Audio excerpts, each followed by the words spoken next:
Everybody, the 3rd of October, and the time is ticking by rather fast for us, waiting for them to get to Cape Town. And weather here in Les Sables d'Olonne is a bit windy today. In fact, very windy and overcast and raining. So I think they've halted the filming on the epic movie they're filming down there.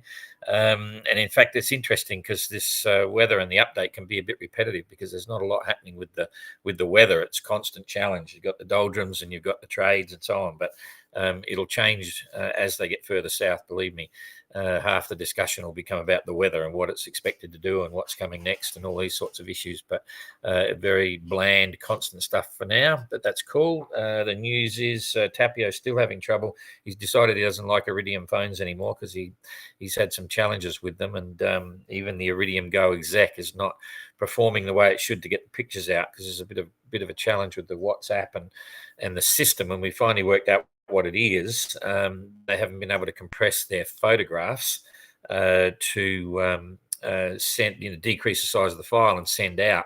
So we've got an account on them, which is about 25 megabytes or something. And there's a fail safe there to stop you. If you don't use your Iridium Go exec properly, you can actually, normally, if you're cruising on your boat, you can dump without even knowing it and send out all this internet stuff. And we've got a restriction on that. So I think that's kicked in and it's slowing everything down now. So anyway, Lutz is trying to sort it out with Tapio, and hopefully we'll get some pictures coming through from them very soon. The other one is Neptune. We just got a message from Neptune asking about the penalties for breaking open the seal on their emergency water. Now, I'm quite that their desalinators failed. They're on water rationing or certainly monitoring their water situation. They now realise, I think, that they will not get their water desalinator working again before Cape Town, and it must mean they've probably worked out they've only just got enough to get into Cape Town. I'm not sure. So the reality there is, if they break open their emergency water, and there's not much at all, there's only there's actually two 10-litre containers of water that have got 9 litres in each, because it's only really meant to last you for survival situations before a pickup in a disaster. So I'm quite surprised they're asking about what's the penalty to open that. It's an 18-hour time penalty. There is also a hand desalinator in the panic bag. It's a Survivor 06, which you just basically manually pump them, and you'll get about you're getting about 750 mils, 800 mils every hour. To do that. So it's less than a litre. So you sit there pumping for an hour and you'll get a little bit less than a litre. And in a life-saving situation, it's really good. And they have a probability of startup in an emergency and life-saving of about probably 98%. So it's very reliable. In reality, they very rarely fail when you need them. But they're not really designed to be a constant water maker. And to break open the desalinator would cost them 48 hours time penalty. And then they could have someone sitting there, and you really need at least a litre per person. So someone's going to have to be pumping that for about, I think they got 10 on board, for about 10 hours during the day. And they'd have to set up a saltwater take-up and a few other things. But the thing is, there with an 06, it's not meant to be a constant use unit. And, they're not meant to even pump for a week or more, 10 days. They're only meant to go for about 5 days with absolute reliability. In reality, they'd probably go for 15, 20, 30 days, even maybe longer. You never really know. The membrane's not going to wear out. But it's still not meant to be a constant use unit. So there's obviously some interesting water discussions going on there, and I look forward to chatting to them. Neptune is coming up on Neptune. No, not until Thursday. Oh, well. Then we can get an answer and get an idea of what's going on. So a few little interesting things going and happening there. So for now, let's go to the tracker and see what's the plan here. And there's some interesting stuff. I had a quick peek previously, but as we said, we see here, we all know that this deep green is fantastic, plenty of breeze. This is going to suggest that there's, a good 20 knot constant breeze there, 20 knots, 2 meter seas or something. But once again, to explain where the computer model comes from, it's all about data input, and the only data that's being input from this region is floating buoys, and there's not many of them, so it can be inconsistent, and that's exactly what's happening, because it looks now as if, for instance, White Shadow is on the edge of the trades, and it's not at all. They've only done 68 nautical miles in the last 24 hours, doing 3.8 knots. Neptune's just picked up at last. She was just going really slow in the previous session, but she's now got 7.8 knots and she's only done 82 miles in the day. And even over here, Outlaw, it looks as if she's locked into this massive trade wind. She's only done 28 miles in the last 24 hours, but currently doing 7.2 knots. So it's still a little bit fluffy there. They're not getting the weather they expected. Explorer's getting exactly what it's showing, 1.1 knots. Anyway, let's get organised here. Come back to Godspeed. They're just entering the zone, and it suggests they've got no wind, but they've actually done 117 nautical miles in the last 24 hours, doing 5.4. So that's kind of cool. And they're on the start of their doldrum experience now. So the temperatures are up. There'll be the thunderclouds, and there'll be squalls coming around, things like that. So, and it's probably not even worth having a look, but let's have a look. Okay, they've got a bit of breeze on this side of the course. That's early tomorrow morning. That's just a bit over 24 hours away. Yeah, they should still keep sailing on that. So they'll get another 100-mile day there probably. And then into the second day, yeah, they've got breeze. So they'll do all right. They're going to push down with that. You can't complain about that when you're starting to be impacted by the doldrums. And then coming down here for the back end group, we'll call them, Explorer, 1.1 knot, but at least they did 78 nautical miles in the last 24 hours. So they have a bit of breeze somewhere, but it's not looking good for the imminent future. Sterner only did 58 nautical miles, and they're doing 2.7 knots, so worse off than Explorer. White Shadow, as I said, 3.8 knots, but 68 miles in the last 24 hours. So they're getting there, but it's still not quite there. Galliana, 3.3, 56 miles in the last 24 hours. So actually, Explorer's gained a little bit on Galliana. Now, finally, Neptune seems to be on a roll. They've decided to stay on starboard tack with this breeze, which is okay. Not making a lot of progress on the run line, but that's fine. 7.8 knots, 82 miles in the last 24. They're 7th in line on us, 8th in IRC, and 5th in flyer class. So that's looking okay there. Let's just push the weather through for, I'll get Explorer in there for the next 24 hours. There's 24 hours, and it's softened off a lot down here, but at least there's a breeze up there for Explorer, not a lot of it. And the others a little bit less than it's showing, but that might be more than they're actually getting at the moment, because sometimes it's not right. Then coming through for another day, it's a second day. Yeah, okay, I would suggest that this is then starting to kick in, and they'll probably get going. So pretty much as you would expect here. So let's go and have a look at Outlaw. I'll just... So that's today's weather, showing as if they've got a fair bit of breeze, and they are moving 7.2. So let's hope that holds in the next 24 hours. There it is. It's softening off. And that's not so bad, because they're going to be going to windward, and there's probably 15 knots there. And if you're going to windward in that, the sea will be down, which is better. So sea state is, it's a meter if you're lucky. And currents here, not so much for them. Oh, jeepers, look at Explorer. That might explain why they're nearly going backwards. So here's the current stream. And if we look at the guys up here, yep, Explorer, this is slowed down a bit from where it was previously, but that's probably 3/4 of a knot. And let's just see on the scale here. The scale's right at the bottom, and it's a purpley color. So purpley color, I know anything in the purple is over a knot. So it could be a knot to knot and a quarter, and it's going exactly the wrong way for them. So that's probably explaining why they're doing 1.1. That means they're probably doing about 2.5, but speed over the ground's been kicked up by that big current. The others are just getting out of it, and then there's not much more down the bottom. So, okay, where were we? We're over here on Outlaw. So go back to wind, and I can, oops, got to go over here, drop it back one just to see what sort of weather they're going to get. So that's one day out. If we go into the second day, it's pretty much the same. So that's part of the tactic. You know, they got big decisions. Well, they've already made the decision. They're over there and they're going with it. So they'll just probably, I'm not sure. They could, seeing this, if I was there, I'd be saying, okay, stay in the medium wind band and keep pushing to windward. And then when you get down here, there's a bit of a squeeze and just decide what happens, because this could actually start to come around more from the east, depending on what happens to the high pressure system down south, which is driving the whole weather. Now, we've discussed this at length in the last couple of days, but that's the dominant weather factor, the South Atlantic high. And the center of it's going to head over like this in the days ahead. So working perfectly for the lead group right now. So let's just talk about them and get rid of this and see what's happening here. Oh, look at that.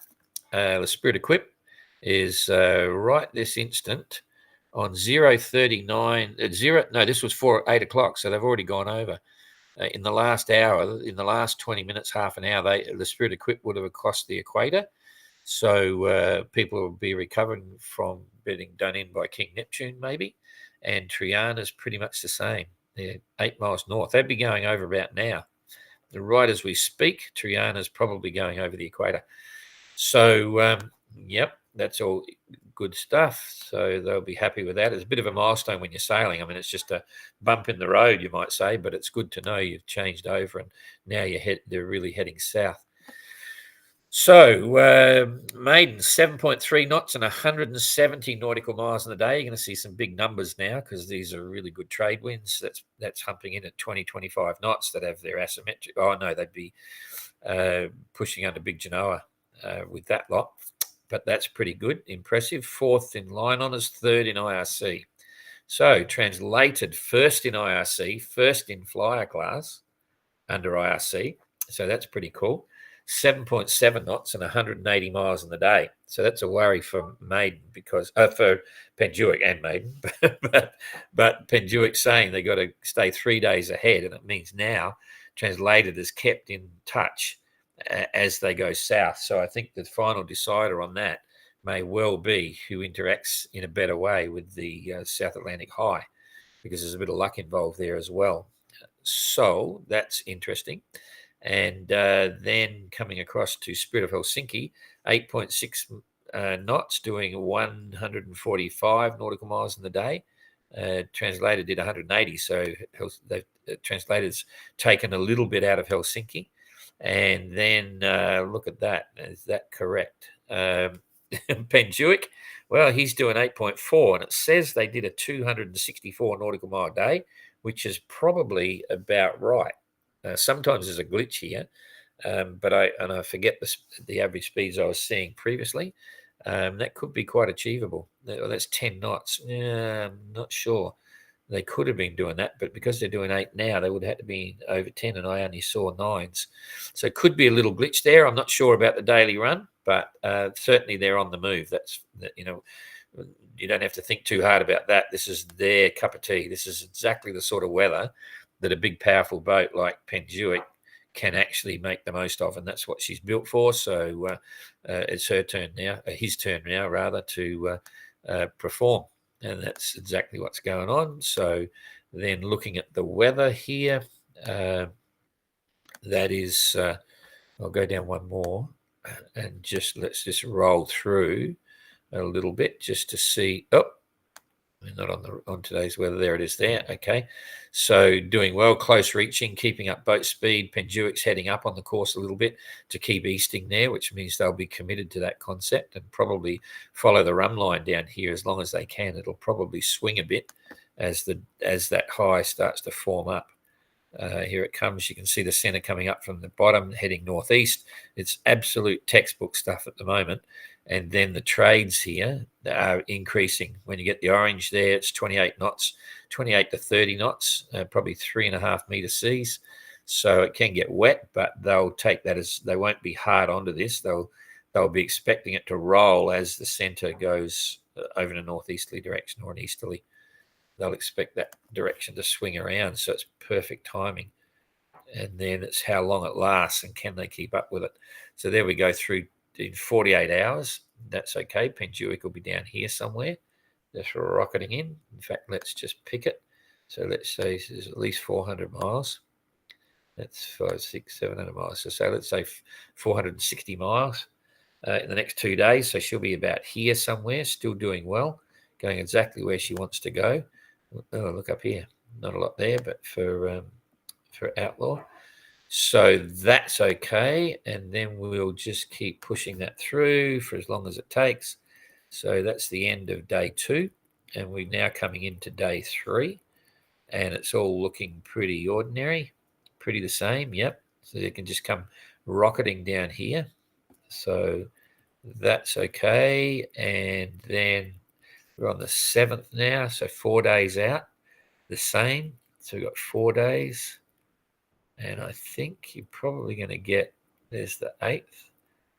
There's 5. There's 5. That's where it starts to get tricky now. So let's just come back here and see what's going on. Okay, so there's, I'll bring it back a little more. I'm just playing around here. So there's on the 8th. So that's 5 days out. So that's nearly 1,000. It'll be over 1,000 miles for Penduic.